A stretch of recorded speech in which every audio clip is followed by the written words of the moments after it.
हाय, इस वीडियो में हम पढ़ेंगे unit number 2 biological basis of behaviour. इस चैप्टर के अंदर में हम ये पढ़ेंगे किस तरह से जो बायोलॉजिकल स्ट्रक्चर है वो हमारे बिहेवियर को इन्फ्लुएंस करता है, यही हम इस वीडियो के अंदर में जानेंगे। तो बायोलॉजिकल स्ट्रक्चर में हम पढ़ेंगे न्यूरॉन के बारे में, क्लासिफिकेशन और इसके टाइप जानेंगे। देन नर्व सिस्टम के बारे में जानेंगे, जैसे सेंट्रल नर्व सिस्टम हो गया, उसके पेरीफेरियल नर्व सिस्टम मतलब पेरीफेरी जानेंगे नर्व सिस्टम के। देन रोल जानेंगे एंडोक्राइन ग्लैंड के। इस तरह से इस चैप्टर को हम वन बाय वन कवर करेंगे। ठीक है, शुरू करते हैं इंट्रोडक्शन के साथ। देखिए, जो हमारे बिहेवियर होते हैं, ठीक है, उसको मतलब क्या हम अपने सभी बिहेवियर को कंट्रोल कर सकते हैं? तो ये आपको जान के सरप्राइज होगा कि हम अपने सभी बिहेवियर को कंट्रोल नहीं कर सकते। ठीक है, तो हम इस चैप्टर के अंदर में यही देखेंगे किस तरह से जो बायोलॉजिकल स्ट्रक्चर है, अपना जो बायोलॉजिकल स्ट्रक्चर है जो कि बहुत इंपॉर्टेंट रोल प्ले करता है हमारे बिहेवियर को इन्फ्लुएंस करने में। तो as a student of psychology and future psychologist हमें ये पता होना चाहिए कि बायोलॉजिकल स्ट्रक्चर और बिहेवियर के बीच में क्या लिंक है। ठीक है, किस तरह से ये जो बायोलॉजिकल स्ट्रक्चर जो है ये बिहेवियर को इन्फ्लुएंस करता है, इसके बारे में हमें पता होना चाहिए।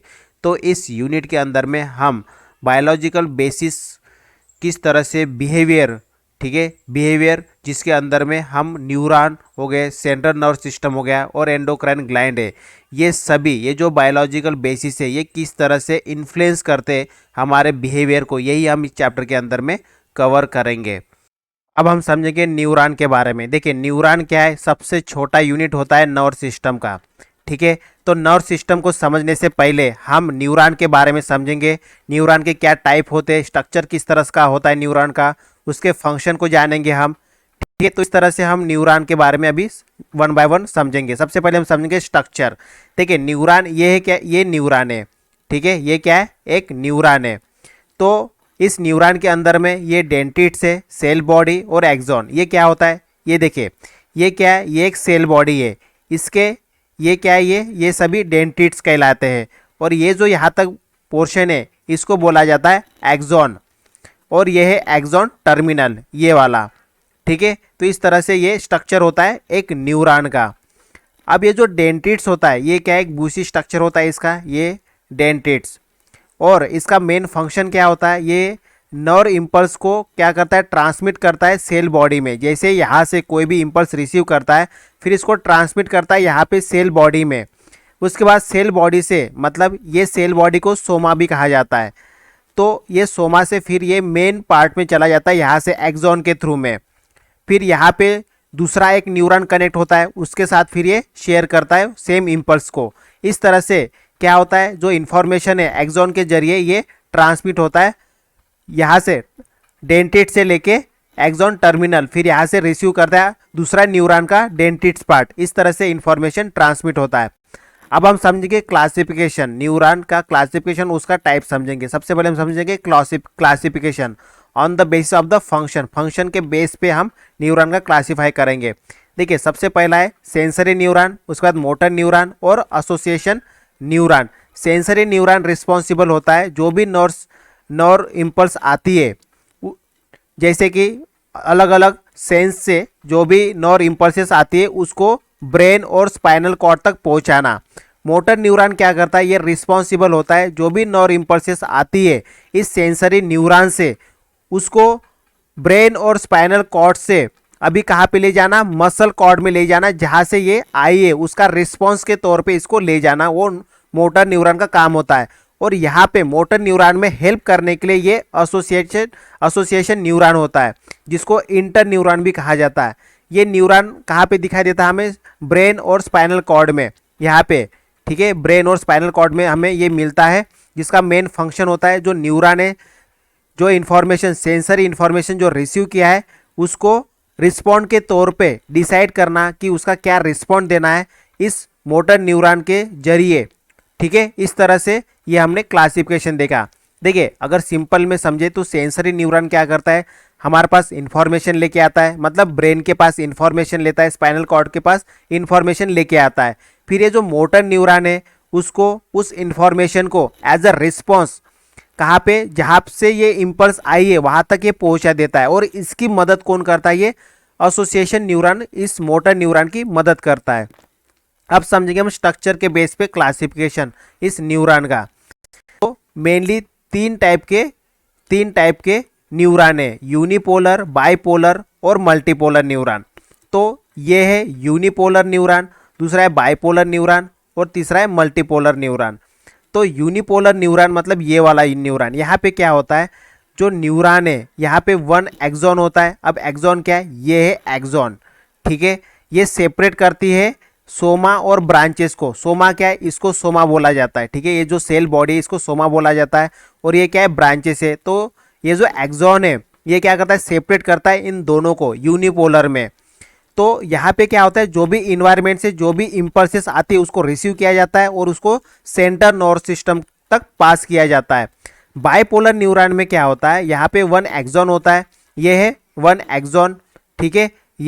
ये डेंटिट्स है और ये है एक्सॉन, ठीक है। ये वन एक्सॉन है और वन डेंटिट्स होती है। डेंटिट्स क्या है, ये है डेंटिट्स, ठीक है। ये एक्सॉन है और ये है डेंटिट्स, ये सेपरेट होती है इन। और ये जो डेंटिट्स है ये सेपरेट होती है और ये एज अ ब्रांचेस में डिवाइड होती है इस तरह से ट्री लाइक में, ठीक है, यहाँ से सोमा से। और ये कहाँ पे पाई जाती है, मेनली ये आइज की जो रेटिना होती है उसमें ये पाई जाती है। अब बात करेंगे मल्टीपोलर न्यूरॉन। यहाँ पे क्या होता है, एक एक्सॉन होता है और डेंटिट्स मल्टीपल होते हैं। ये एक्सॉन है, ये सेल बॉडी और ये डेंटिट्स अलग अलग टाइप के, मतलब मल्टीपल यहाँ पे डेंटिट्स होती है, इसीलिए इसको मल्टीपोलर कहा जाता है। बाइपोलर इसलिए कहा जाता है क्योंकि यहाँ पे एक ही डेंटिट्स है, ठीक है। तो ये एक ही डेंटिट्स है। यहाँ पे क्या होता है, ये जो डेंटिट्स है ये डिवाइड करती है सोमा और ये इस, ठीक है। ये एक्सॉन जो है ये डिवाइड करता है इस डेंटिट्स और इस सोमा को। इस तरह से यूनिपोलर, बाइपोलर और मल्टीपोलर होते न्यूरॉन के, ठीक है, उसके टाइप होते। अब समझेंगे हम नर्व इम्पल्स क्या होती है। नर्व इम्पल्स, हमने ये सेल के बारे में जाना, न्यूरॉन, उसके टाइप, स्ट्रक्चर और फंक्शन के बारे में जाना, लेकिन हमें ये समझना जरूरी है कि ये एग्जैक्टली ब्रेन किस तरह से काम करता है, किस तरह से ये इन्फॉर्मेशन को रिसीव करता है और इन्फॉर्मेशन को सेंड करता है। तो इसका आंसर हमें मिलता है इस न्यूरॉन के जरिए, इस इम्पल्स के जरिए। तो ये नर्व इम्पल्स होता क्या है एक्चुअली, नर्व इम्पल्स एक इलेक्ट्रिकल इवेंट होता है। इसमें क्या होता है, न्यूरॉन के अंदर में जो इनसाइड न्यूरॉन के अंदर का जो पोर्शन है उसमें निगेटिव इलेक्ट्रिकल चार्जेस होते हैं। जो न्यूरॉन का जो इनसाइड पोर्शन है उसमें निगेटिव इलेक्ट्रिकल चार्जेस होता है और जो आउटसाइड पोर्शन है न्यूरॉन का वहाँ पे पॉजिटिव चार्जेस होती है। जब भी कोई स्टिमुलेशन हो जाती है तो वहाँ पे क्या होता है, इनबैलेंस हो जाता है। मतलब ये कि जो इनसाइड पोर्शन है वो पॉजिटिव बन जाता है, रिवर्स हो जाता है, आउटसाइड पोर्शन क्या होता है, निगेटिव हो जाता है। अब जब तक ये क्या है, जब इंफॉर्मेशन वापस आती है ब्रेन से उसके बाद इसको फिर बैलेंस किया जाता है। ये जो डिसबैलेंस हुआ है इसको बैलेंस किया जाता है। तो इस तरह से ये जो प्रोसेस है, ठीक है, ये ब्रेन के जरिए ये प्रोसेस को फिर दोबारा एक स्टेबल कंडीशन में लेके आया जाता है। इस तरह से ये नर्व इम्पल्सेस काम किया जाता है। तो ये था नर्व इम्पल्सेस। अब हम समझेंगे नर्व सिस्टम को। देखिए इसको हम एकदम ब्रीफ में समझेंगे। नर्व सिस्टम को डिवाइड किया गया है पेरिफेरल नर्व सिस्टम और सेंटर नर्व सिस्टम। ये जो सेंटर नर्व सिस्टम है ये बहुत इंपॉर्टेंट नर्व सिस्टम होती है जिसके अंदर में ब्रेन आता है और स्पाइनल कॉर्ड आता है। और जो पेरिफेरल नर्व सिस्टम है, ब्रेन और स्पाइनल कॉर्ड के अलावा जो भी नर्व सिस्टम है वो है सोमैटिक नर्व सिस्टम और ऑटोमेटिक नर्व सिस्टम। ये दोनों आता है पेरिफेरल नर्व सिस्टम के अंदर में। अब इनका मीनिंग क्या होता है ये समझते हैं हम। देखिए नर्व सिस्टम है, अब एक सिस्टम है, इसका मतलब क्या है, इसके अंदर में हर चीज़ आता है, ठीक है। अब जो सेंटर नर्व सिस्टम है इसमें ब्रेन क्या करता है, जो भी स्पाइनल कॉर्ड के जरिए जो भी इम्पल्सेस आती है, ठीक है, थ्रू द न्यूरॉन, वो क्या करता है, ब्रेन उसको इंटरप्रेट करता है और वापस में उसको रिस्पॉन्स देता है स्पाइनल कॉर्ड को। फिर स्पाइनल कॉर्ड जो है एट एंड जो भी एक्शन लेना है ब्रेन के निर्देश के अनुसार वो एक्शन लिया जाता है। स्पाइनल कॉर्ड से जो इम्पल्सेस पास होती है एट द एंड वहाँ पे वो एक्शन परफॉर्म किया जाता है। अब समझते हम पेरिफेरल नर्व सिस्टम क्या होता है। इसके अंदर में सोमैटिक नर्व सिस्टम और ऑटोमेटिक नर्व सिस्टम आता है। सोमैटिक नर्व सिस्टम में क्या आता है, जो भी हम एक्शन करते हैं, चाहे चलना हो, बोलना हो, हाथ उठाना, कोई भी एक्शन जो हम करते तो उस एक्शन को कंट्रोल कौन करता है, सोमैटिक नर्व सिस्टम कंट्रोल करता है। ऑटोमेटिक नर्व सिस्टम के अंदर में क्या होता है, जो अंदर में जो एक्शन होते हैं, जैसे कि हमारा खाना डाइजेस्ट होना हो या हम सांस लेना हो, हमारा हार्ट का बीट होना हो, ठीक है, इस तरह के जो भी एक्शन होते हैं अंदर में, शरीर के अंदर में, वो ऑटोमेटिक जो भी एक्शन होती है वो ऑटोमेटिक नर्व सिस्टम उसको कंट्रोल करता है, ठीक है। तो इस तरह से ये नर्व सिस्टम होता है, जिसके अंदर में पेरिफेरल नर्व सिस्टम और central nerve system. Central nerve system बहुत इंपॉर्टेंट नर्व सिस्टम होता है, क्योंकि इसके अंदर में ब्रेन आता है और स्पाइनल कॉर्ड आता है। ब्रेन क्या करता है, जो भी इंपल्स आता है उसको इंटरप्रेट करता है और वापस में रिस्पॉन्स स्पाइनल कॉर्ड को देता है। स्पाइनल कॉर्ड क्या करता है, एट एंड जो भी एक्शन लेना है उसको परफॉर्म करवाता है थ्रू द न्यूरॉन। और जो पेरिफेरल नर्व सिस्टम है, जिसके अंदर में ब्रेन और स्पाइनल कॉर्ड के अलावा जो भी बच जाता है, ठीक है, वो आता है पेरिफेरल नर्व सिस्टम के अंदर में। इसके अंदर में सोमैटिक नर्व सिस्टम और ऑटोमेटिक नर्व सिस्टम आता है। सोमैटिक नर्व सिस्टम के अंदर में क्रैनियल नर्वस आता है और स्पाइनल नर्व्स आती है, ठीक है। और ऑटोमेटिक में सिंपैथेटिक और पैरासिम्पैथेटिक नर्व सिस्टम आती है। तो सोमैटिक नर्व सिस्टम के अंदर में मैंने बताया, जो भी हम आउटर में एक्शन लेते हैं, चाहे हाथ उठाना हो, चलना हो, बोलना हो, ये सबको कंट्रोल कौन करता है, सोमैटिक नर्व सिस्टम कंट्रोल करता है। और ऑटोमेटिक नर्व सिस्टम, जो भी शरीर के अंदर में जो भी ऑटोमेटिकली चीज़ें होती है, ठीक है, खाना पचाना हो, खाना मुंह से पेट तक जाना हो, या हार्ट बीट होना हो, ठीक है, ये सभी जो ऑटोमेटिक एक्शन जो शरीर के अंदर में होती है, ये इसको कंट्रोल करता है ये ऑटोमेटिक नर्व सिस्टम उसको कंट्रोल करता है। इस तरह से ये नर्व सिस्टम पूरी तरह से काम करता है। अब हम समझेंगे रोल ऑफ एंडोक्राइन ग्लैंड्स के बारे में, ठीक है। एंडोक्राइन ग्लैंड्स जो है ये क्या करता है, केमिकल सब्सटेंस को रिलीज करता है डायरेक्टली ब्लड के अंदर में, ठीक है, इसीलिए इसको एंडोक्राइन ग्लैंड भी बोला जाता है। देखिए अलग अलग टाइप के एंडोक्राइन ग्लैंड्स है, जैसे कि ब्रेन के अंदर में पाइनल ग्लैंड है, उसके बाद पिट्यूटरी ग्लैंड है, जो जिसको कि मास्टर ग्लैंड बोला जाता है।